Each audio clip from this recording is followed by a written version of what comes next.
نبی پاک صلی اللہ علیہ وسلم کا ارادہ نہیں تھا جنگ کا، حضور جنگ کے لیے نہیں نکلے تھے۔ قریش اس طرح کرتے تھے کہ مسلمانوں کے قافلے لوٹ لیتے تھے، لوٹ مار کرتے کرتے مدینے کی سرحد تک وہ آ جایا کرتے تھے۔ ایک قافلہ ابو سفیان لے کے جا رہے تھے تجارت کے لیے، تو اس میں سارے کافروں کا مال شامل تھا۔ ایک قافلہ جایا کرتا تھا، سارے اپنا اپنا مال شامل کر دیتے تھے۔ تو جو کہ یہ مسلمانوں کو ستاتے تھے، تو آج حضور علیہ السلام نے ارادہ کرم کیا کہ ان کے قافلے کو ہم نے بھی روکنا ہے، تاکہ ان کو اس بات کا احساس ہو کہ اس طرح نہیں کرنا چاہیے۔ اس قافلے کے لیے نبی پاک صلی اللہ تعالی علیہ وسلم نکلے، جنگ کا تو ارادہ ہی نہیں تھا۔ 313 لوگ حضور کے ساتھ تھے، اور سواریوں کی تعداد اس طرح کی تھی کہ بعض اوقات ایک سواری پر 3 لوگ سوار تھے، تو 2 آدمی سوار ہوتے تھے، تیسرا پیدل چلتا تھا۔ اور قربان جائیں، حضور علیہ السلام کی مساوات کا یہ عالم تھا کہ نبی پاک تھے، حضرت مولا علی تھے اور جناب زید تھے۔ 2 سوار ہوتے تھے، ایک پیدل چلتا تھا۔ جب 2 غلاموں کے سوار ہونے کی باری تھی، آقا کے پیدل چلنے کی باری تھی، تو حضرت علی نے اور جناب زید نے عرض کی حضور آپ بیٹھ جائیں، ہم پیدل چلتے ہیں۔ حضور فرمانے لگے نہ تمہارے اندر طاقت زیادہ ہے اور نہ تمہیں ثواب کی ضرورت زیادہ ہے، مجھے اللہ نے طاقت بھی زیادہ دی ہے اور میں ثواب سے بھی مستغنی نہیں ہوں، لہذا تم اگر پیدل چل سکتے ہو تو میں بھی پیدل چلوں گا میں بھی پیدل۔ یہ چیز مساوات پیدا کرتی ہے۔ حضور اس طرح جا رہے تھے۔ ابو سفیان بڑے تیز آدمی تھے، جب پتہ چلا نا کہ مسلمان حملے کے ارادے سے آ رہے ہیں، تو ایک بندہ جلدی سے دوڑایا، مکے جا کے بتاؤ تم سب کا مال میرے پاس ہے، تو مسلمانوں نے حملہ کر دیا۔ خود اس طرح کیا کہ جس رستے سے وہ جا رہے تھے وہ رستہ بدل کے رستہ کوئی اور اختیار کر لیا۔ قافلہ بھی بچ کے نکل گیا۔ اہل عرب کا طریقہ تھا ایمرجنسی اعلان کرنے کا، ہمارے ہاں بھی طریقہ ہے بریکنگ نیوز، ہے نا جی، چور آ گیا، پھر وہ کئی دفعہ صحیح بھی آتا ہے تو لوگ یقین نہیں کرتے۔ ہر شے کی تو بریکنگ نیوز ہے، اور کھولیں تو بیچ میں سے کچھ بھی نہیں نکلتا، نیری نیوز بھی نہیں نکلتی، بریکنگ کیا نکلنی ہوتی ہے۔ اس لیے میں کہتا ہوں کہ میڈیا کی ہر بات کو تسلیم نہ کر لیا کریں، سوشل میڈیا پہ چلنے والی ہر خبر کو نہ مان لیا کریں۔ یہاں تو اتنا عجیب حال ہے، ہمارے ایک بزرگ عالم دین ہے، بیچارے پچھلے دنوں وضاحت دے رہے تھے، خود بیٹھ کے کہہ رہے تھے میں زندہ ہوں بھائی، کسی نے میڈیا پہ خبر دے دی کہ میں فوت ہو گیا ہوں۔ وہ کہہ رہے تھے مہربانی کرو مجھے سونے دو، سارا دن ٹیلی فون آتے ہیں اور لوگ مجھے ہی فون کر کے میری ہی تعزیت کا پوچھنے لگ جاتے ہیں۔ تو اس طرح نہ کریں، کیا صرف تھوڑا سا میڈیا چلانے کے لیے جھوٹ بولا جائے گا؟ بہرحال انہوں نے جو بندہ بھیجا تو بریکنگ نیوز کا وہاں بھی ایک طریقہ تھا، اونٹ کے کان ناک کاٹ دیتے تھے، اپنے کپڑے پھاڑ لیتے تھے۔ اب اونٹ بڑے زور سے چلاتا تھا، جب اس کا ناک کٹ جاتا تھا، اونٹ چلاتا تو لوگ گھروں سے نکل آتے۔ اب وہ جو بندہ ابو سفیان نے بھیجا تھا، اس نے جا کے اپنے اونٹ کے ناک کان کاٹ دیے، لوگ دوڑے باہر نکلے، پوچھا کیا ہوا، تو اس نے کہا نکلو تمہارا تو مال سارا لوٹنے لگے مسلمان۔ وہ ابو سفیان بچ کے نکل گئے تھے، انہوں نے پیغام بھی دیا کہ میں بچ کے آ گیا ہوں، اب آنے کی ضرورت نہیں۔ لیکن انسان کو جو چیز سب سے زیادہ پستی میں لے جاتی ہے وہ اس کا تکبر ہوتا ہے۔ تو مینوں جانتا ہی نہیں، تجھے میرا پتہ ہی نہیں، کہ لے ڈوبتی ہے چیز لوگوں۔ انہیں بھی لے ڈوبی، انہوں نے کہا جی اب نہیں واپس جانا، اب چلو۔ 1000 کا لشکر، گانے بجانے والی عورتیں ساتھ، شراب کے مٹکے ساتھ، 10 اونٹ روز ذبح ہو رہے ہیں، سردار دعوتیں پکا رہے ہیں، گوشت بھونا جا رہا ہے۔ بدر میں پہنچ گئے، مسلمان بھی 313 پہنچ گئے۔ یہ ساری رات شرابیں پیتے، وہ ساری رات سجدے کرتے، یہ ناچ گانے سرور کی محفلیں سجتی اور وہ رسول پاک کی تقریر سنتے، حضور کے خطبات سے فیض یاب ہوتے۔ عمیر بن وہب کو بھیجا ابو جہل نے، کہا پتہ کر کے آؤ بندے کتنے۔ اس نے جا کے کہا کہ 312 313 310 اتنے۔ کہنے لگا جنگ کیا کرنی ہے، ان کو سویرے اونٹوں کی پشتوں پہ باندھ کے لے جائیں گے، مکے جا کے دیکھیں گے کیا کرنا ہے۔ یہ تکبر ہے نا۔ تو عمیر بن وہب کہنے لگا ہیں 312 ہیں 313، میرے اندازے میں 310، لیکن ایک کا بھی واپس جانے کا ارادہ کوئی نہیں۔ میں نے جس کو بھی دیکھا ہے شہادت کی دعا مانگتے دیکھا ہے، ارادہ بڑا پکا لے کے آئے، شہادت ہے مطلوب و مقصود مومن، نہ مال غنیمت نہ کشور کشائی۔ نبی پاک صلی اللہ علیہ وسلم نے جب دیکھا نا کہ وہ تو جنگ کے لیے آن پہنچے ہیں اور ارادہ تو قافلے کا تھا، تو حضور نے صحابہ سے مشورہ کیا. نبی پاک علیہ الصلوۃ والسلام نے ہمیں بتایا ہے کہ چیزیں مسلط نہ کرو.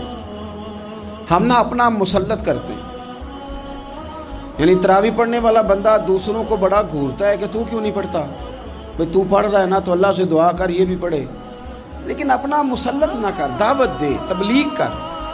نفل پڑھنے والا سب کو گناہگار ہی سمجھنے لگ جاتا ہے. عصر کی پہلی 4 سنتے تو کیوں نہیں پڑھتا، تو کیوں. بھئی آپ مسلط کریں گے، آپ رائے دیں اور رائے دے کے سائڈ پہ ہو جائیں. مسلط کرنے کی تو اجازت نہیں. حضور کا تو حکم چل سکتا ہے نا، چلتا ہے نا. لیکن حضور نے بھی صحابہ سے پوچھا بھائی وہ تو لڑنے آ گئے ہیں، اب کیا کرنا ہے؟ تو حضرت صدیق اکبر کہنے لگے حضور کرنا وہ ہے جو آپ نے فرمانا ہے. حضرت عمر کہنے لگے حضور تلواروں کو تو زنگ لگ گیا ہے. اور جناب علی شیر خدا مرتضیٰ مشکل کشا غل عطا، مولا کائنات فرمانے لگے حضور علی اور تلوار یہ تو رشتہ ہی بڑا پرانا ہے، تیاری کریں. حضور کا خیال تھا کہ انصار بھی تو بولے نا، یہ تو سب مہاجرین بول رہے ہیں. انصار کو جب سمجھ آئی نا کہ اشارہ ہماری طرف ہے تو حضرت سعد بن عبادہ اٹھے، کہنے لگے حضور آپ کا اشارہ ہماری جانب ہے؟ فرمایا ہاں. کہا یا رسول اللہ صلی اللہ علیہ وسلم خشکی پہ بھی لڑیں گے اور دریا میں بھی لڑیں گے. حضور انسانوں سے بھی لڑیں گے اور آپ حکم دیں گے تو جنوں سے بھی لڑیں گے. وہ بیٹھے تو حضرت مقداد اٹھے اور کمال کر دی، کہنے لگے یا رسول اللہ آپ ہم سے ارادہ پوچھ رہے ہیں؟ ہم کوئی حضرت موسیٰ کی قوم ہے جو اپنے نبی سے کہہ دیں گے آپ لڑیں اور آپ کا خدا لڑے؟ سونیا ہم آپ کے ساتھ لڑیں گے اور آپ کے قدموں پہ جانیں بھی قربان کریں گے. نبی کا حکم ہو تو کود جائیں ہم سمندر میں اور جہاں کو محو کر دیں نعرہ اللہ اکبر میں. نہتے 313 بشر شوق شہادت میں نکل آئے تھے میدان میں محمد کی قیادت میں. نہ تیغ و تیر پہ تکیا، نہ خنجر پہ، نہ بھالے پر، بھروسہ ہے تو ایک سادی سی کالی کملی والے پر. نبی پاک صلی اللہ تعالیٰ علیہ وسلم نے جذبات سنے تو فرمایا چلو نہ چلیں، پر چھوٹے چھوٹے بچے واپس کر دو. ایک چھوٹے بچے تھے عمیر بن ابی وقاص، حضرت سعد بن ابی وقاص کے پائی، زمین پہ لیٹ کے رونے لگے سونیا میں نے بھی جانا ہے. کمپیوٹر کے لیے نہیں رو رہے، موبائل کے لیے نہیں رو رہے، نئی سائیکل کے لیے نہیں، شہادت کے لیے. حضور میں لڑوں گا، اب مجھے لے کے تو چلیں. یا رسول اللہ میں طاقتور نکلوں گا، لے کے تو چلیں. ان کے آنسو دیکھ کے حضور نے فرمایا لے چلو نا ساتھ. فطرت مسکرا رہی تھی. حضرت سعد بن عبادہ ایک دوسرے سے کہہ رہے تھے ہم سے لڑنے آیا ہے ابو جہل، جس قوم کے بچوں کی شجاعت کا یہ عالم ہے اس قوم میں علی کا کیا حال ہوگا اور امیر حمزہ کا کیا عالم ہوگا. یہ ہمارے ساتھ مقابلہ کریں گے یہ لوگ. اور چھوٹے اتنے تھے حضرت عمیر کے تلوار اپنے ہاتھوں سے اپنے گلے میں نہیں لٹکا سکتے تھے، وہ بڑے بھائی نے لٹکائی. میدان میں نکلے، حضور علیہ الصلوۃ والسلام نے تقریر کی، فرمایا تمہیں پتہ ہے تم کس جنت کی جانب جا رہے ہو؟ وہ جنت ہے جس کی چوڑائی زمین آسمان کے برابر ہے. حضرت عمیر بن حمام انصاری ایک صحابی تھے. جب کریم نے فرمایا نا جنت کی چوڑائی، کسی چیز کی لمبائی زیادہ ہوتی ہے چوڑائی کم ہوتی ہے، جب فرمایا نا کہ چوڑائی زمین آسمان کے برابر ہے تو حضرت عمیر بولے، کہنے لگے واہ واہ واہ واہ واہ. کھجوریں کھا رہے تھے، حضور نے فرمایا تو بڑی واہ واہ کر رہا ہے. کہ سونیا اتنی جنت پیاری ہے تو ہم دور کیوں ہیں، یہ دے نا ذرا تلوار. جلدی سے میدان میں نکلے، اللہ نے انہیں شہادت عطا فرمائی. رات ساری وہ مست رہے شراب کے نشے میں اور حضور ساری رات مصلی پہ رہے، ساری رات دعائیں مانگی. پتہ کیا کہا؟ اے اللہ یہ میری کل کمائی تھی 313 جو میں لے کے آ گیا ہوں، اگر یہ ہلاک ہو گئے تو قیامت تک کون تیری عبادت کرے گا، ان کی مدد فرما. اور ایک رات پہلے صفیں بھی سیدھی کرائیں، بلکہ صفیں سیدھی کراتے حضرت سواد کے پیٹ پہ چھڑی لگ گئی تو انہوں نے کہا حضور بدلا دیں. حضور نے کپڑا ہٹایا تو انہوں نے وجود چومنا شروع کر دیا. حضور نے ہمیں سبق دیا کہ صفیں بھی سیدھی کرانی ہے اور دعائیں بھی کرانی ہیں. صف بھی سیدھی ہو، مصلی بھی آباد، دونوں کام کرنے. اور پھر توکل ہو، پھر تمہارا دل جمے کہ انشاءاللہ فتح اللہ مسلمانوں کو دے گا. رونے نہ رویا کرو, معیشت کے, معاشرت کے, غریبی کے, تنگ دستی کے, فقیری کے رونے نہ رو. اللہ کی مدد کو آواز دو. ہم نے وہ لوگ بھی دیکھے ہیں بیچارے جو نہ اسلامی معیشت پہ بات کرتے ہیں, نہ معاشرت پہ, نہ اخلاقیات پہ, اور جب بھی بات کریں گے کہیں گے حضور کو تو علم ہی کوئی نہیں تھا, قاری کچھ نہیں سکتے, مجبور محض تھے معاذ اللہ. یہ تقریریں کریں گے. یہ مسلم شریف کی حدیث ہے, کوئی اختلاف والی بات نہیں, پر بعض اوقات نا دل کو تکلیف ہوتی ہے کہ یار اس طرح کی باتیں کیوں کرتے ہو. یہ مسلم ہے. حضرت انس بن مالک فرماتے ہیں ایک رات پہلے حضور نے چھڑی پکڑی اور میدان بدر میں جا کے فرمایا, لکیر کھینچ کے فرمایا یہاں ابو جہل مرے گا, یہاں عتبہ مرے گا, یہاں شیبہ, یہاں ولید مرے گا. حضور نے لکیریں کھینچی. فرماتے ہیں باقی لوگ جنگ لڑ رہے تھے اور میں چپ کے لکیریں بھی دیکھ رہا تھا کہ حضور نے لگائی تھی. فرماتے ہیں اللہ کی عزت کی قسم کوئی کافر 1 انچ بھی ادھر ادھر نہیں ہوا, جہاں نبی پاک نے لکیر لگا دی تھی وہیں مرا ہے. یہ شان اللہ نے حضور کو دی ہے, حضور کے علم مبارک کا یہ کمال ہے. نہ اس طرح کی باتیں کریں جس سے امت تقسیم ہو. سویرے جنگ شروع ہوئی, صبح 3 کافر میدان میں نکلے, عتبہ, شیبہ اور ولید. 3 انصاری مسلمانوں کی جانب سے مقابلے میں نکلے, لیکن وہ تکبر جو ہوتا ہے نا وہ جان چھوڑتا نہیں.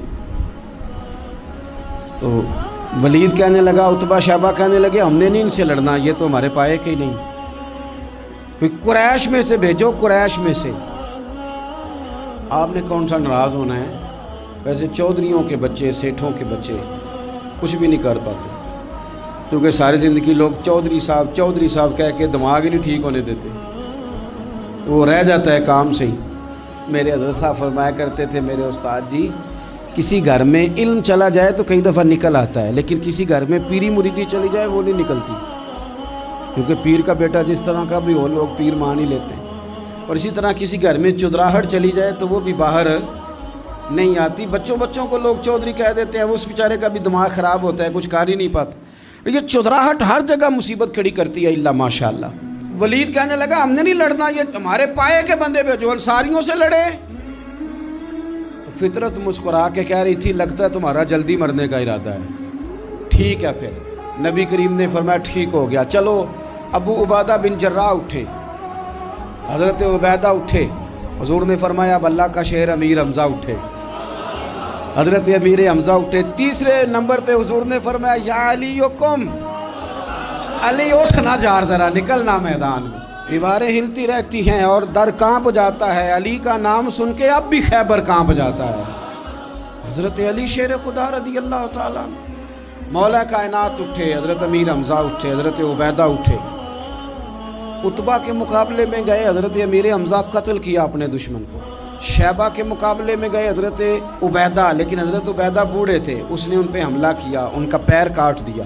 حضرت علی نکلے ولید کے مقابلے میں, 2 ہی ضربیں لگائیں, ولید کا سر کاٹ کے حضرت عبیدہ کی مدد کو بھی پہنچ گئے حضرت علی, اس کو بھی قتل کیا. پھر حضرت عبیدہ کو اپنے کندھوں پہ اٹھایا, نبی پاک کی بارگاہ میں لائے. انہوں نے حضور کے قدموں کو چوم کے کہا حضور مجھے شہادت ملی کہ نہیں ملی؟ تو نبی پاک نے فرمایا رب نے تمہیں شہادت کا درجہ دے دیا. اب میدان میں جہاد شروع ہوا, لڑائی شروع ہوئی, لوگ نکلے. حضرت زبیر بن عوام بھی برچھی لے کے. ایک کافر نکلا, آس اس کا نام تھا, وہ سارا لوہے کا لباس پہن کے آ گیا, صرف آنکھیں نظر آ رہی, بڑے مسلمانوں کو زخمی کر رہا تھا. اب کیسے لڑیں اس کے خلاف؟ تو حضرت زبیر بن عوام کے ہاتھ میں برچھی تھی, بس آنکھیں نظر, اتنی زور سے اللہ اکبر کہہ کے برچھی ماری نا کہ اس کا آپ نے گلا ہی کاٹ کے رکھ دیا. ہر چیز اس کے دماغ سے باہر نکل آئی, زمین پہ تڑپا. وہ برچھی اتنی پسند آئی نبی پاک کو. حضور کو صرف تسبیح پسند نہیں آتی, برچھی بھی پسند آتی.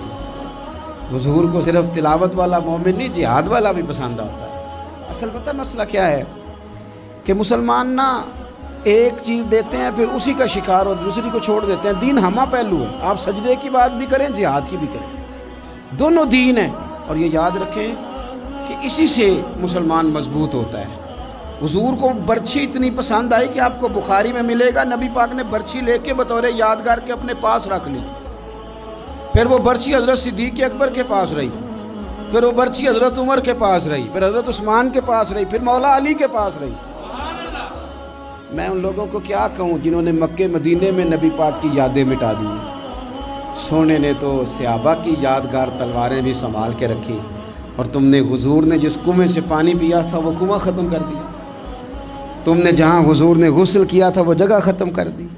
کیا بات کرتے ہو صاحب، وہ جگہیں تو ہمارے لیے چومنے کے لائق تھیں اور آنے والی نسل کو وہاں عقیدت کے پھول برسانے تھے۔ تم نے کیا سلوک کیا؟ جنگ آگے بڑھی، تلواریں چمکی، 2 چھوٹے بچے۔ او نوجوانوں، خدا را واپس لوٹو اپنے دین کی طرف۔ 2 چھوٹے بچے، اور یہ اس طرح کے لفظ ہیں، مجھے کہہ لینے دو وہ دیسی تھے، مجھے کہہ لینے دو پینڈو تھے۔ وہ 2 بچے آ کے حضرت عبد الرحمن ابن عوف سے پوچھتے ہیں، کہتے ہیں چاچا جی ابو جہل کدھر ہے؟ یہ لفظ ہیں حدیث میں، چاچا جی، چاچو کدھر ہے ابو جہل؟ تو کہتے ہیں میں نے ہاسکے کا پتر، تم نے کیا کہنا ہے؟ تو چھوٹے والے کو باتیں بھی صحیح نہیں کرنے آتی تھی، کہنے لگا چاچا اسے مارنا ہے۔ کہا کیوں مارنا ہے؟ کہا اس لیے کہ ہم نے سنا ہے وہ ہمارے نبی کو برا کہتا ہے معاذ اللہ۔ کہا تم اگر نام مار سکے تو چھوٹا کہہ رہا ہے، کہتا نام مار سکے تو مریں گے تو صحیح نا حضور کے نام پہ۔ حفیظ جلندری کہتے ہیں وہ کہہ رہا تھا مریں گے یا ماریں گے اس ناری کو، سنا ہے گالیاں دیتا ہے وہ محبوب باری کو، معاذ اللہ حضور کو برا کہتا ہے۔ میدان میں آئے دونوں، زور زور سے تلواریں ماری، گھوڑے سے گرا لیا ابو جہل کو۔ حضرت معاذ جو تھے بڑے والے، ان کا بازو کٹ گیا، تھوڑا سا گوشت سا لٹک رہا تھا۔ یہ نرم و نازک بچے ہمارے، یہ میدانوں میں کام کریں گے؟